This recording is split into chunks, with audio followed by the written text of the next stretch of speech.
Hello guys, મારા નવા વિડીયોમાં આપ સૌનું હાર્દિક સ્વાગત છે। તમે જોઈ શકો છો કે અમે શનિવાર હતો તો હનુમાન દાદાના મંદિરે દર્શન કરવા માટે નીકળી ગયા હતા। તમે જોઈ શકો છો કેટલો સરસ મજાનો રસ્તો આવી ગયો છે ને આજુબાજુ મસ્ત ખેતર લીલાછમ દેખાય છે। તો મેં અને મારી ફ્રેન્ડ હનુમાન દાદાના મંદિરે દર્શન કરવા માટે મારી ઓલા ગાડી લઈને નીકળી ગયા છે, તમે જોઈ શકો છો। અને અમે આ હનુમાન દાદાના મંદિરના ગેટ પાસે પહોંચી ગયા છે। તમે જોઈ શકો શ્રી ગુમાનદેવ દાદાનું મંદિર છે, હનુમાન દાદાનું મંદિર છે। અમે ગાડી મૂકી ત્યાર પછી અમે મંદિરની અંદરમાં જવા લાગ્યા। તમે જોઈ શકો છો કે શનિવાર હતો, શનિવારના ખૂબ ભીડ રહી છે। તો અમે ચાલતા મંદિરની અંદરમાં ગયા। ત્યાર પછી આગળ જતાં મંદિરની બહાર ચંપલ કાઢવાનું આવે છે, તો ત્યાં અમે ચંપલ કાઢ્યા અને ત્યાર પછી અમે ચાલતા અંદરમાં ગયા। તો અમે કોઈક વાર ટાઈમ મળે ફ્રી હોય તો આવી રીતના અમે હનુમાન દાદાના શનિવારના દર્શન કરવા આવ્યા કરીએ છીએ। અને તમે જોઈ શકો નરેન્દ્ર મોદી, આપણા યોગીજી, એમના પણ ફોટા તમે લોકોએ જોયા હશે। તો અહીંયા એ લોકો બધા આવી ગયેલા છે આ મંદિરની અંદરમાં, તો એ લોકોના ફોટા પણ લગાડવામાં આવ્યા છે। ખૂબ સારું મંદિર છે હનુમાન દાદાનું। તો દર શનિવારના અહીંયા ખૂબ ભીડ થાય છે। તો અમે દર શનિવારના હનુમાન દાદાના મંદિરે ટાઈમ મળે તો અમે દર્શન કરવા માટે આવીએ છીએ। તો અમે મંદિરની અંદરમાં એન્ટર થઈ ગયા છે। આ છે હનુમાન દાદાનું મંદિર। તો તમે જોઈ શકો આ હનુમાન દાદાનું મંદિર। અને ત્યાર પછી અમે લાઈનમાં ઊભા રહી ગયા હતા, કારણ કે ત્યાં ઘણી બધી લાઈન હતી। તો લાઈનમાં તો આપણે ઊભું રહેવું પડે। તો આ તમે જોઈ શકો છો કે અમે લાઈનમાં ઊભા રહી ગયા છે।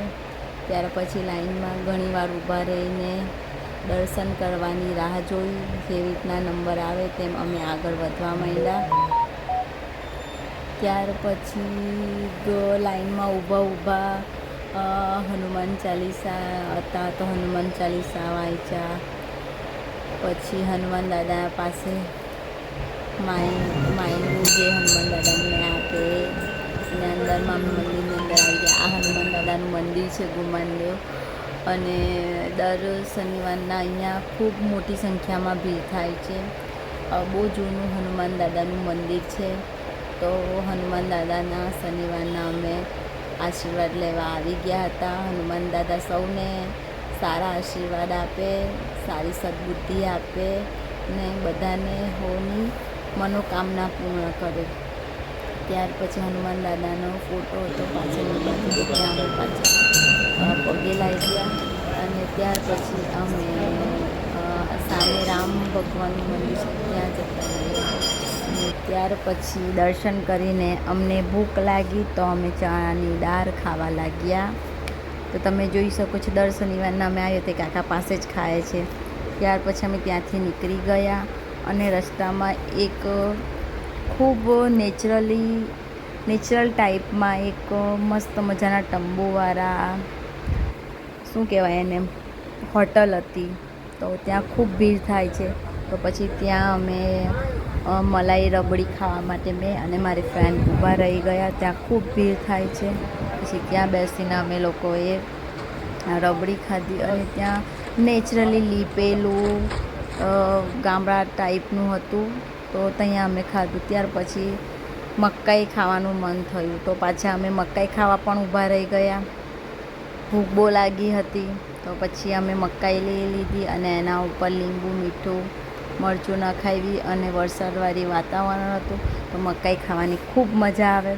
તો પછી અમે લોકો ત્યાં બેસી ગયા અને પેલા ભાઈએ મસ્ત મજાની મકાઈ બનાવી આપી ને ત્યાર પછી અમે મકાઈ લઈને ત્યાં સ્ટૂલ હતા તો ત્યાં ખાવા બેસી ગયા। તો તમે જોઈ શકો છો કે એ ભાઈ મસ્ત મજાના મકાઈના પાંદડાની અંદરમાં અમને 2 જણા હતા એટલે પાછી અડધી પણ કરી આપી એ ભાઈ, જો તમે। તો પછી અમે બંને અડધી લઈ લીધી, પેલી બેને લઈ લીધી અને મેં પણ અડધી લઈ લીધી। ને મને બહુ ભૂખ લાગી હતી તો મેં ફટાફટ ગરમા ગરમ મકાઈ ખાવા લાગી। તો મકાઈ ખાવાનું કોને કોને ભાવે છે? તો તમને મારો વિડીયો સારો લાગતો હોય લાઈક કરો, શેર કરો, સબસ્ક્રાઈબ કરો અને ખૂબ સપોર્ટ કરો। આ તમને મારા વિડીયોને વધુમાં વધુ શેર, લાઇક અને સબસ્ક્રાઈબ કરો.